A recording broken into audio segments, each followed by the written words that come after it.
Bismillah. Alhamdulillahi Rabbil Alamin. Wassalatu wassalamu ala habibina wa sayyidina sallallahu alaihi wasallam wa ala alihi wa ashabihi wa man tabi'ahum bi ihsan ila yaumiddin. Amma ba'd. Alhamdulillah, نشكر الله عز وجل في هذه الفرصة الطيبة yang mana kita akan kembali membahas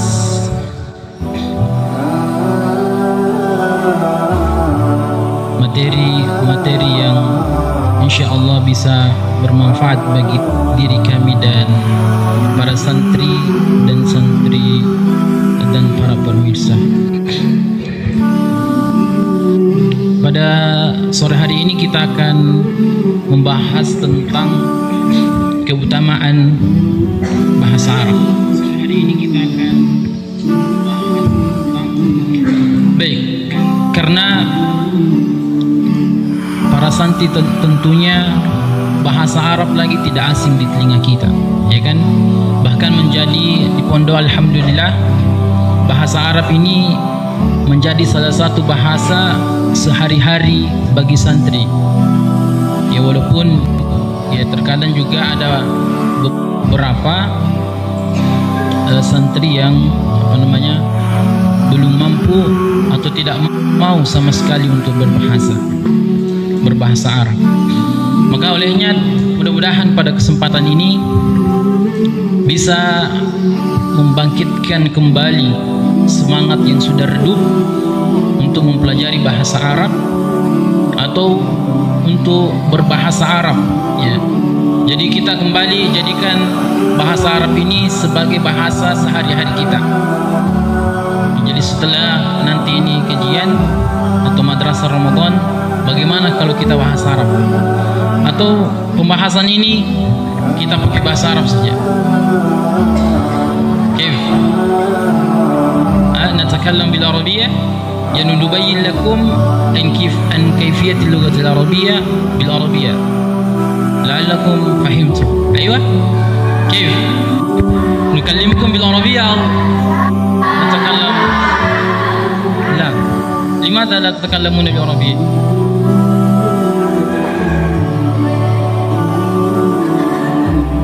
La faham, baik. Ini bahasa ini merusak. La faham. Tidak masuk di bahasa ammiyah, lebih-lebih bahasa fusha, ya kan? Apa artinya la faham? Tidak faham. Itu bahasa Anda. Kalau bahasa Arab tidak mengerti itu la faham. Baik. Ya, tentunya bahasa Arab ini sering kita dengar bahwa yang paling terkenal itu perkataan Sayyidina Umar bin Khattab radhiyallahu anhu. Beliau katakan apa? Ta'allamul Arabiyyah fa innahu juz'un min dinikum. Pelajarilah bahasa Arab karena bahasa Arab ini adalah bahagian dari agama kalian. Kalau kita renungkan perkataan beliau, jelas ya. Contoh Al-Quran. Ya, Al-Quran itu berbahasa apa? Berbahasa Arab. Kemudian sunnah atau hadis-hadis Nabi SAW ada berbahasa Indonesia atau bahasa Inggris, ada diturunkan atau diwahyukan kepada Nabi SAW dalam bahasa Arab. Makanya bahasa Arab adalah bahasa yang paling terbaik di dunia, yang paling tinggi derajatnya. Kalau kita ambil mantiqah atau derajat-derajat, maka bahasa yang paling tinggi adalah bahasa Arab. Kenapa bisa? Kenapa bahasa Arab ini bisa menjadi bahasa paling mulia di dunia? Ada yang tahu? Kenapa bahasa Arab menjadi bahasa yang paling mulia di dunia? Kalah bahasa Inggris, bahasa apa lagi? Bahasa Korea, apa lagi? Bahasa apa lagi? Bahasa apa? Jepang, bahasa Cina, apalagi Thailand, Meksiko, Palestina. Ya, lebih tinggi dari bahasa-bahasa tersebut. Tapi kalau kami tanya atau saya tanya, di mana bahasa apa yang paling kalian sukai? Bahasa Arab. Bahasa Arab. Saya tanya dulu, bahasa Arab. Betul. Berarti kalau kalian suka terhadap bahasa Arab, berarti paling minimal kalian sudah punya kamus bahasa Arab. Punya semua. Setiap santri ada semua kamusnya bahasa Arab. Hah? Betul kan? Tidak ada. Berarti palsu cintanya. Yang kayak perkataannya siapa? Katsirun may yad'i bi anna khaliluhu Laila, kan? Kata siapa nama? Laila Majnun, kan? Banyak yang mengatakan bahwa dia mencintai Laila. Ya, Qais dikatakan dia adalah kekasihnya Laila.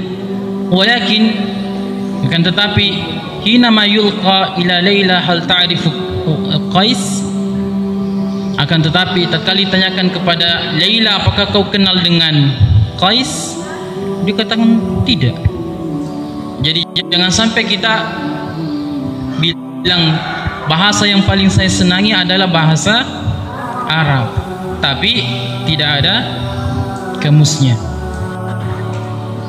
Tidak ada kamusnya. Ada. Yang belum, di mana yang banyak? Yang coba angkat tangan yang sudah punya kamus bahasa Arab. Banyak. Kalau putranya begini, jangan angkat tangannya. Kasih tinggi-tinggi. Mak 5 orang saja. Jadi kalau kita suka terhadap sesuatu, maka kita akan mempelajari, ya kan? Kita ingin dekat dengan hal tersebut.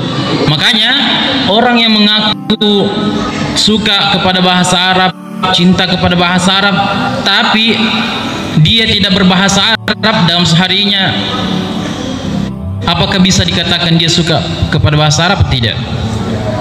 Tidak, kan? Betul atau tidak? Maka salah satu jalan untuk mempelajari bahasa Arab adalah dengan apa? Dengan membeli kamus dulu, ya kan? Membeli kamus bahasa Arab.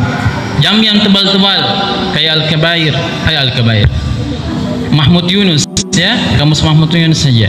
Itu sudah lumayan. Kalau hafal semua itu, insya Allah yakin itu sudah bisa apa namanya, berbahasa Arab dengan lancar. Baik, karena kita membahas keutamaan bahasa Arab, ya, kita tidak belajar bahasa Arab, ya.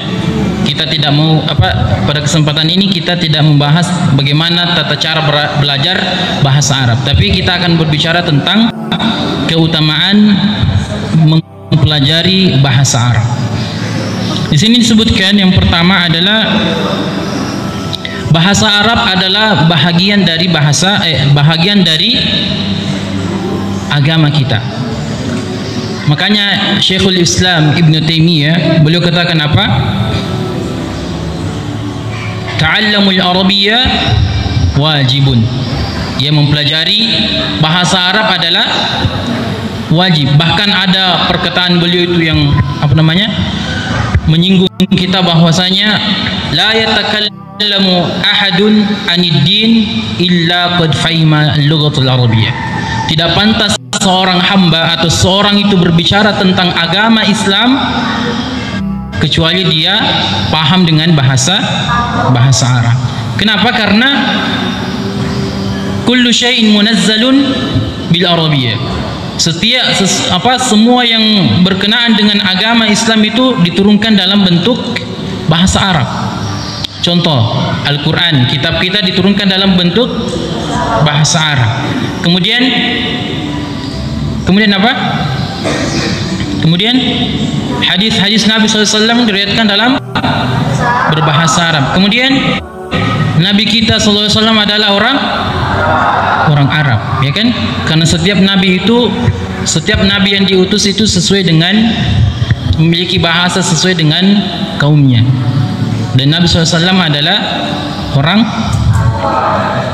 Arab. Makanya bahasa yang paling mulia di dunia ini adalah bahasa Arab, karena Al-Quran turun dengan menggunakan bahasa Arab.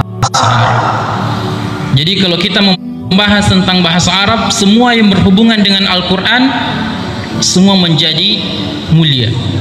Kayak Al-Quran diturunkan di mana? Di mana? Di mana dulu Al-Quran? Al-Quran turun di mana? Di Mekah dan Madinah. Dua saja tempatnya? Dua saja. Tidak ada di Mesir? Tidak ada di Indonesia? Tidak ada. Jadi Mekah dan Madinah. Makanya bahasa Arab menjadi mulia karena Al-Quran. Kemudian Nabi SAW menjadi Nabi yang paling mulia, bahkan manusia yang paling mulia di dunia, disebabkan karena diturunkan Al-Quran kepada beliau. Makanya wajib bagi kita untuk mempelajari bahasa Arab. Tapi di sini sebagian ulama kita ada membagi bahwa wajib di sini dibagi menjadi dua. Ada yang mengatakan wajib ain kayak Syekhul Islam Ibnu Taimiyah. Adapun Imam As-Suyuti, beliau beranggapan bahwa mempelajari bahasa Arab itu fardu atau wajib kifayah. Saya tanya dulu, apa itu wajib ain dan wajib kifayah? Apa itu wajib ain dan wajib kifayah? Apa perbedaan keduanya? Ada yang menjawab?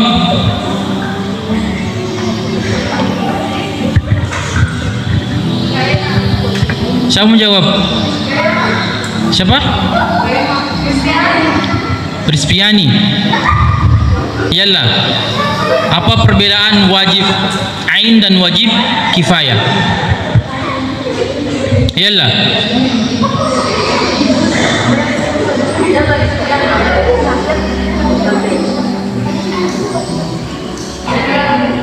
Ya, surah.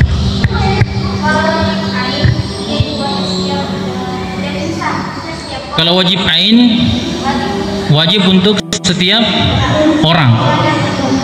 Tapi kalau wajib kifayah,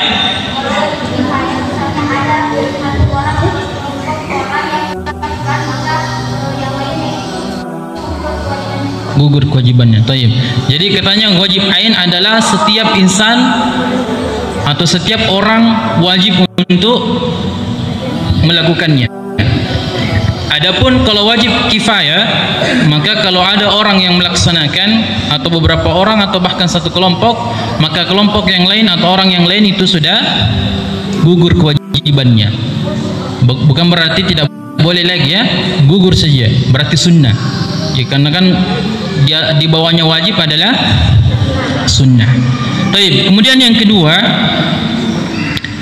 di antara keutamaan bahasa Arab adalah bahasa yang terbaik dari generasi umat Islam setelah Nabi dan para sahabatnya.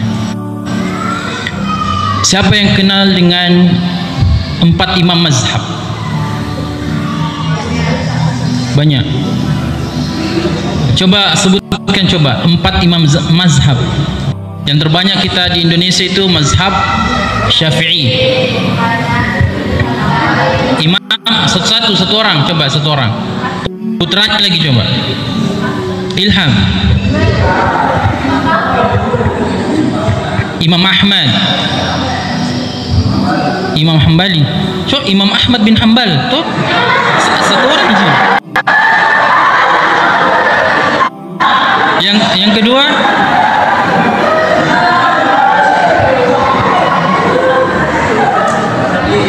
Imam Syafi'i. Sudah dua lagi kan 4. Siapa? Imam Hanabilah. Itu Imam Malik. Satu lagi Imam Abu Hanifah. Jadi ini masa para tabi'in ya. Ini menunjukkan bahwa bahasa Arab itu mulia. Kalau kita lihat buku-buku para 4 imam ini ditulis dalam bahasa apa semua? Dalam bahasa Arab. Betul atau tidak?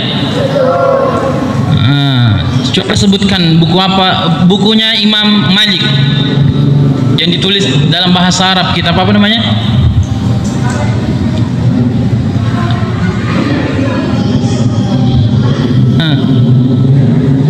Katanya berbahasa Arab kan? Imam Malik bukunya apa? Al-Muwatta. Al-Muwatta. Jadi, kalau Imam Ahmad bin Hanbal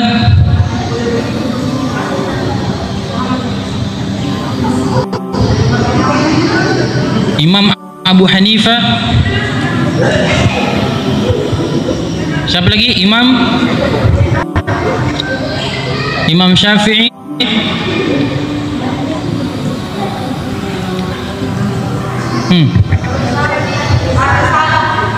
apa?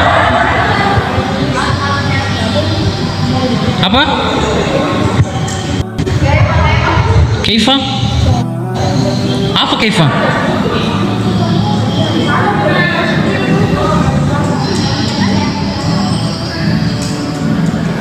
Apa kaifa? Enggak, coba tadi ada tadi nyahut. Apa kitabnya? Imam Syafi'i Ar-Risalah. Kalau Imam Abu Hanifah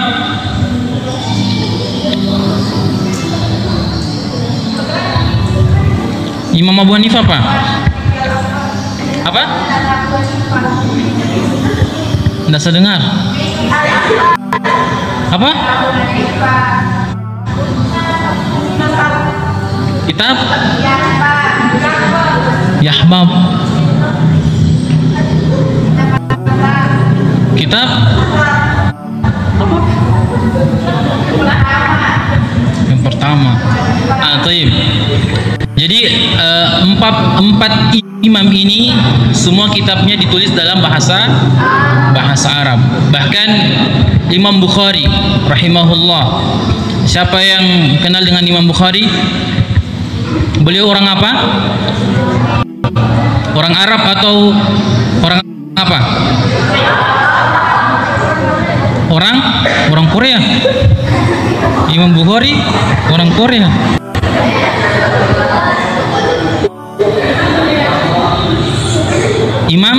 Imam Bukhari orang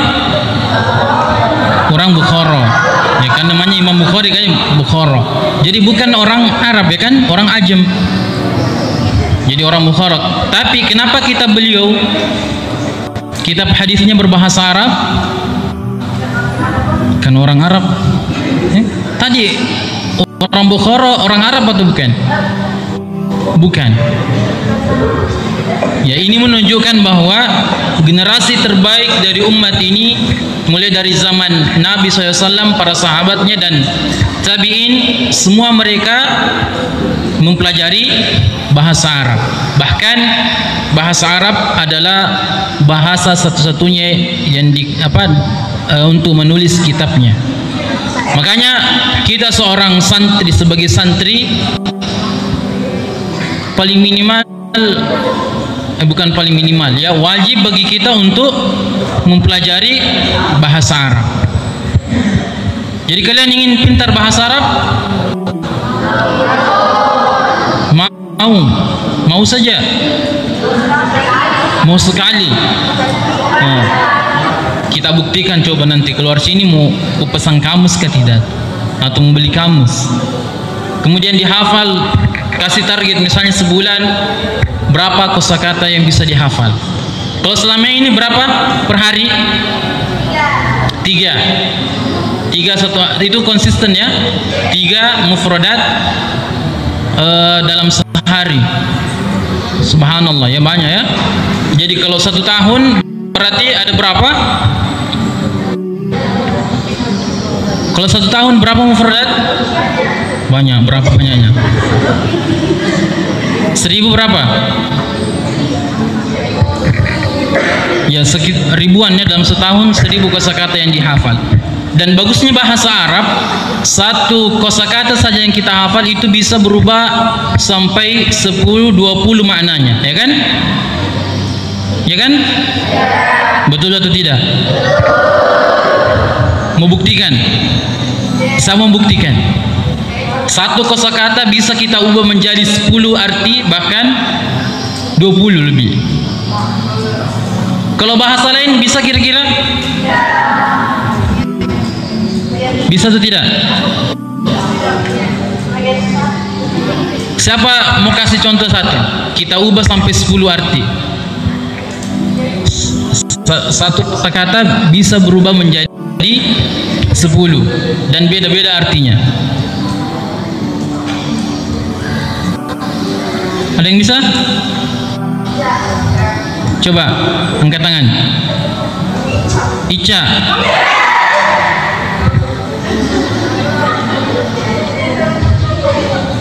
Bagaimana? Apa coba contohnya? 1 kosakata kita ubah menjadi 10.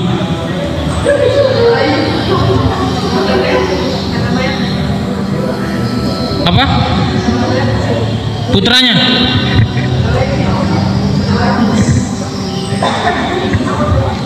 Ya, santri putra. Coba angkat tangan juga. Atau bicara juga. Apa? Lakoto? Akhwadha ya'khudhu. Akhwadha? Coba ubah. Akhwadha apa artinya? Apa? Akhwadha? Enggak. Apa artinya akhwadha? Mengambil. Apa artinya akhadha?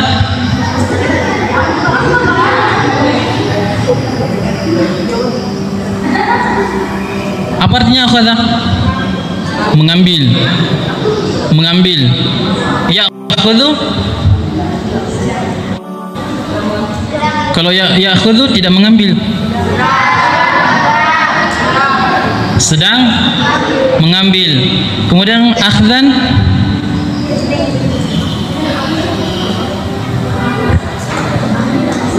mengambil lagi. Akhwadha ya'khudhu akhdan.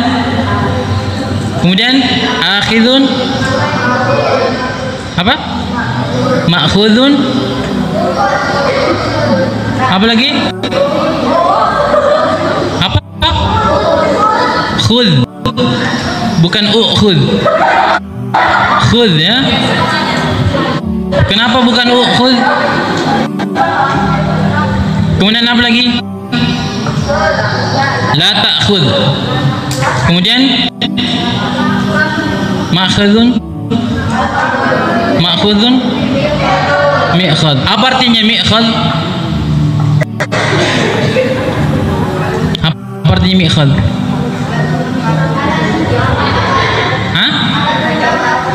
Iya, apa? Contohnya alatnya apa? Hah? Gerobak. Oh, gerobak itu mi'khad juga. Kenapa bisa? Itu berarti hamala yahmil itu membawa.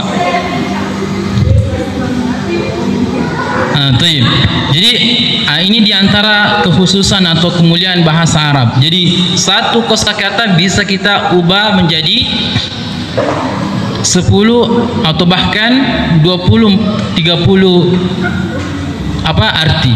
Ya belum kita masuk di musanna kan, kemudian jama' dan lain sebagainya. Makanya mempelajari bahasa Arab ini harus butuh keseriusan, bukan hanya panas-panas teh ayam. Ini panas-panas teh ayam. Di awal-awal saja semangat. Artinya kalau daurah semangat sekali. Pas setelah daurah atau pas di kelas semangat belajar bahasa Arab. Tapi pas setelah keluar hilang juga semangatnya. Itu panas-panas teh ayam. Semangat apa yang perlu kita miliki? Semangat? Semangat apa? Semangat berapi-api. Bagaimana itu semangat berapi-api? Nah, jadi yang berapa tadi nih? Yang kedua. Kemudian yang ketiga,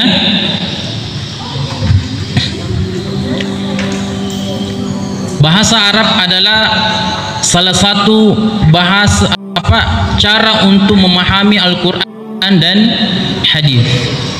Jadi orang yang mau memahami agama ini dengan baik, dengan benar, sesuai dengan pemahaman para salafus saleh atau para sahabat dan tabi'in, atba'ut tabi'in dan orang-orang terdahulu, harus memahami dengan bahasa Arab.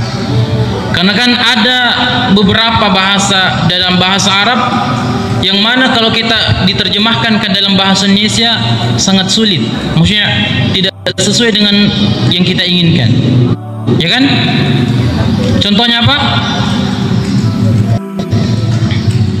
Apa contohnya? Bahasa Arab tapi kalau kita terjemahkan dalam Indonesia belum mengena. Contohnya apa?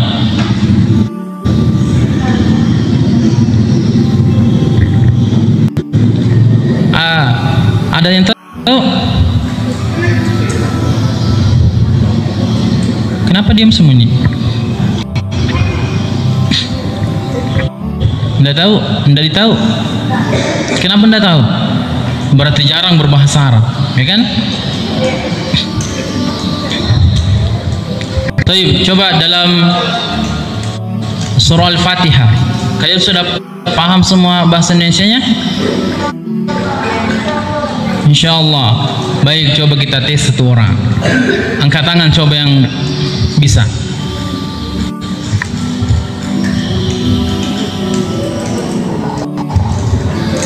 Coba. Taib, Khairun Nisa.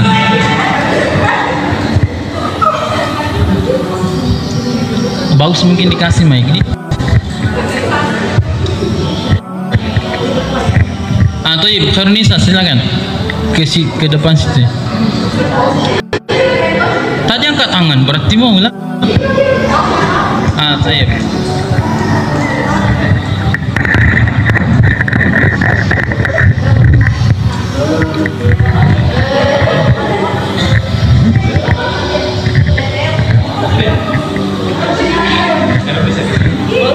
Di situ ya.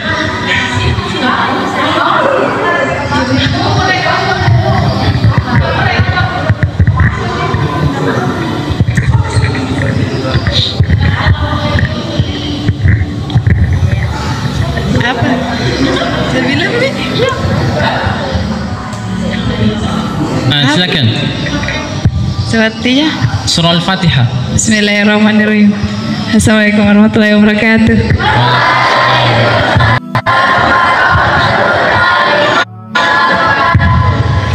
Yang pertama, Bismillahirrahmanirrahim, dengan menyebut nama Allah yang Maha Pengasih lagi Maha Penyayang. Tonton malu gak? Satu. Alhamdulillahirabbil alamin. Segala puji bagi Allah, Tuhan semesta alam. Ar-Rahman, Ar-Rahmanir-Rahim, Maha Pengasih lagi Maha Penyayang. Malik Yaumiddin, pemilik hari pembalasan. Iyyaka na'budu wa iyyaka nasta'in, hanya kepadamu kami menyembah dan kepadamu kami meminta pertolongan. Ihdinas siratal mustaqim, tunjukkanlah kepada kami jalan kebenaran. Siratal ladzina an'amta 'alaihim, yaitu jalan yang engkau beri nikmat kepadanya. Ghairil maghdubi 'alaihim, dan tidak engkau murkai. Waladdallin, orang-orang yang sesat. Amin, kabulkanlah. Ini baru ini. Geprek. Jadi kalau dia sholat khusyuk, kenapa? Kenapa bisa khusyuk dalam sholat? Karena kita paham apa yang kita baca, kan? Kebanyakan kita hari ini mungkin tidak khusyuk sholatnya karena apa? Salah satunya kenapa kita tidak bisa susah khusyuk dalam sholat adalah ya karena kita tidak paham apa yang kita baca kan. Tapi kalau orang yang pandai bahasa Arab, pintar bahasa Arab, maka ya otomatis sholatnya, kalau dia sholat insya Allah khusyuk karena dia paham apa yang dia baca kan, dia resapi, dia renungkan. Oke? Jadi itu yang ketiga. Jadi bahasa Arab ini adalah bahasa yang bisa membantu kita untuk memahami agama ini dengan baik. Makanya Syekhul Islam Ibnu Taimiyah tadi kami katakan bahwa beliau beranggapan bahwa mempelajari bahasa Arab adalah fardu ain. Karena salat misalnya kayak salat ya kan? Salat bisa diwakilkan atau tidak? Tidak. Bisa digantikan, misalnya titip sama temannya kan? Misalnya titip, misalnya Arjuna misalnya sudah kuamat kan, sudah kuamat misalnya, sudah kuamat, dia tanya sama Pikram, bilang Pikram minta tolong sholatkan kah juga, nah bisa kira-kira tidak? Nah, bisa. Makanya fardu ain artinya setiap insan atau setiap orang itu harus mempelajarinya. Makanya Syekhul Islam Ibnu Taimiyah beliau katakan apa? Mempelajari bahasa Arab maka hukumnya wajib ain. Jadi berdosa kalau tidak mempelajari bahasa Arab, terkhusus kalau ingin melakukan ibadah. Banyak kan ibadah berbahasa Arab, semuanya ibadah yang dilakukan berbahasa Arab tidak? Berbahasa Arab semua atau tidak? Tidak, puasa tidak berbahasa Arab tuh. Saya tanya, kalau kita puasa berbahasa Arab kah? Kalau kita puasa berbahasa Arab? Tidak, berarti tidak semua ibadah berbahasa Arab kan? Apalagi ibadah yang tidak berbahasa Arab?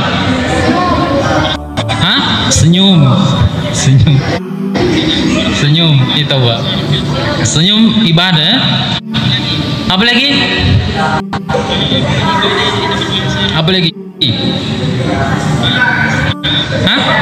Zakat. Apa? Nikah. Kenapa nikah lagi? Orang mau menikah juga harus belajar bahasa Arab supaya tahu caranya membangun rumah tangga. Tahu? Bukan hanya bukan membangun rumah makan. Kan biasa orang kalau menikah yang pertama dilihat apa? Masakan, ya kan? Biasanya orang. Tapi di sini alhamdulillah tidak kan. Ya kan? Kalau di sini tidak itu, kalau mau menikah apanya yang pertama? Apanya yang pertama dicari? Apanya yang pertama dicari? Apanya? Agamanya, bukan masakannya kan? Kenapa menikah lagi pembahasannya ini? Jadi bahasa Arab ini wajib untuk kita pelajari untuk mengenal atau memperdalam lagi ilmu agama kita. Karena kalau kita ingin mempelajari agama ini dengan betul-betul sampai ke akar-akarnya, maka kita harus memahami bahasa Arab. Karena misalnya Al-Quran, ya kan, Al-Quran misalnya tadi Alhamdulillahi Rabbil Alamin, tafsirnya itu apa? Pakai bahasa Indonesia atau tidak? Yang ditulis oleh Ibnu Katsir misalnya, atau tafsir At-Tabari, tafsir As-Sa'di, semuanya dalam bentuk bahasa Arab. Tapi sekarang ada terjemahannya, ya kan? Ya, jadi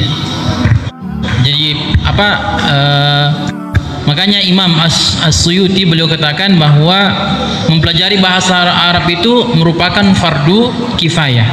Kenapa? Karena sekarang sudah banyak tersebar tersebar terjemahan, ya kan? Ada terjemahan bahasa Indonesia, bahasa Inggris, bahasa Perancis, bahasa apa lagi? Ya mungkin hampir semua bahasa sudah ada terjemahannya, bahkan bahasa daerah ada, ya kan? Al-Quran misalnya ditafsirkan atau artinya sudah ada diterjemahkan dalam bahasa Bugis, bahasa Jawa, bahasa Tolaki. Supaya apa? Untuk mempermudah, kan? Tidak semua orang bisa belajar bahasa Arab, ya kan? Ya jangankan santri saja, ya. Kita maksudnya mondok di pesantren, tidak semua juga kita mau belajar bahasa Arab, ya kan? Buktinya tadi belum semua memiliki kamus bahasa Arab. Nah itu salah satu bukti bahwa memang belum ada kemauan yang kuat untuk mempelajari bahasa Arab. Kemudian yang terakhir,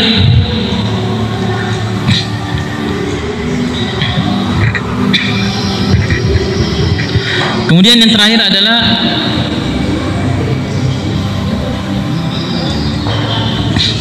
ya bahasa Arab adalah bahasa yang sangat mudah dipahami dan dipelajari.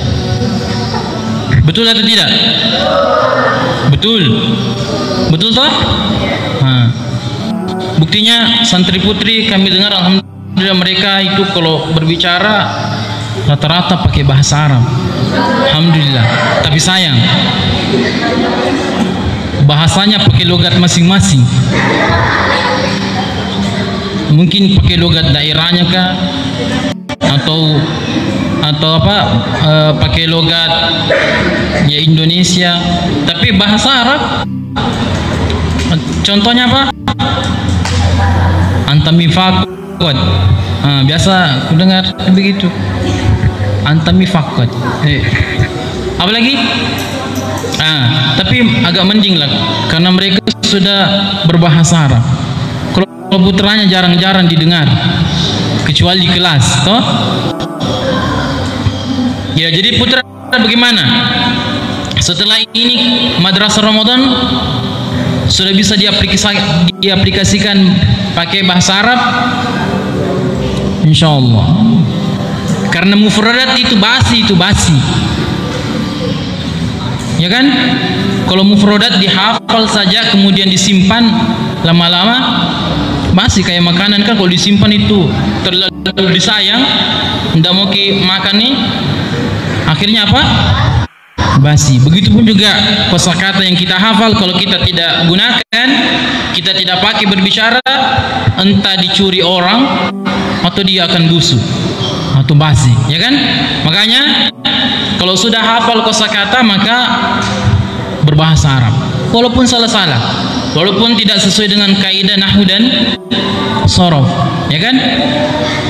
Kan dalam berbahasa itu kan kalau untuk berbahasa Arab untuk awal-awal ya biar tidak sesuai dengan kaidah nahwu sorof untuk awal-awal, ya, supaya tidak tidak kaku. Kan banyak orang sekarang itu mereka bahasa yang paling mudah untuk dipahami. Tidak sama bahasa Inggris tuh, lain tulisannya, lain bacanya, lain juga artinya.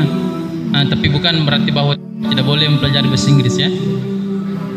Perlu juga, bahkan penting juga kan. Bahasa Inggris juga termasuk bahasa bahasa dunia, ya, kayak bahasa Arab juga. Oke? Ya mungkin sekian yang dari kami kembalikan kepada moderator. Baik, itulah tadi pembahasan yang jelas dan sangat jelas terkait keutamaan bahasa Arab.